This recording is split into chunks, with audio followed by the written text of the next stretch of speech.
ನವಲಗುಂದ ಪಟ್ಟಣದ ಕುರುಬರ ಓಣಿಯ ಬೀರಲಿಂಗೇಶ್ವರ ದೇವಸ್ಥಾನದ 13 ವರ್ಷದ ಜಾತ್ರಾ ಮಹೋತ್ಸವ ಅದ್ಧೂರಿಯಾಗಿ ಜರುಗಿತು.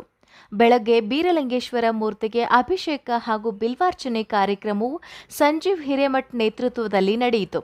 ನಂತರ ಬೀರಲಿಂಗೇಶ್ವರನ ಪಲ್ಲಕ್ಕಿ ಉತ್ಸವಕ್ಕೆ ಅಜಾತ ನಾಗಲಿಂಗ ಮಠದ ವೀರೇಂದ್ರ ಶ್ರೀಗಳು ಚಾಲನೆ ನೀಡಿದರು. ಮೆರವಣಿಗೆಯಲ್ಲಿ ವಿವಿಧ ಗ್ರಾಮಗಳ 5 ಪಲ್ಲಕ್ಕಿಗಳು ಸೇರಿದ್ದವು. ಪರಸ್ಥಳದಿಂದ 5-6ಕ್ಕೂ ಹೆಚ್ಚು ಡೊಳ್ಳಿನ ಮೇಳಗಳೊಂದಿಗೆ ಬೀರಪ್ಪನ ಚವರ ಬೀಸುತ್ತಾ ಯುವಕರು ಗುರು ಹಿರಿಯರು 7 ಕೋಟಿ 7 ಕೋಟಿಗೆ ಜೈಘೋಷ ಹಾಕುತ್ತಾ ನೊಸಲಿಗೆ ಭಂಡಾರ ಹಚ್ಚುತ್ತಾ ಎರಚುತ್ತಾ ಭಂಡಾರದಲ್ಲಿಯೇ ಮಿಂದೆದ್ದರು. ಸುಮಂಗಲೆಯರಿಂದ ನಗರದ ಬೀದಿಗಳಲ್ಲಿ ಮೆರವಣಿಗೆ ಅತ್ಯಂತ ವೈಭವದಿಂದ ಹೊರಟು ನೀಲಮ್ಮ ಕೆರೆಯಲ್ಲಿ ಮುತ್ತೈದೆಯರಿಂದ ಹೋಳಿ ಪೂಜೆ ಜರುಗಿತು.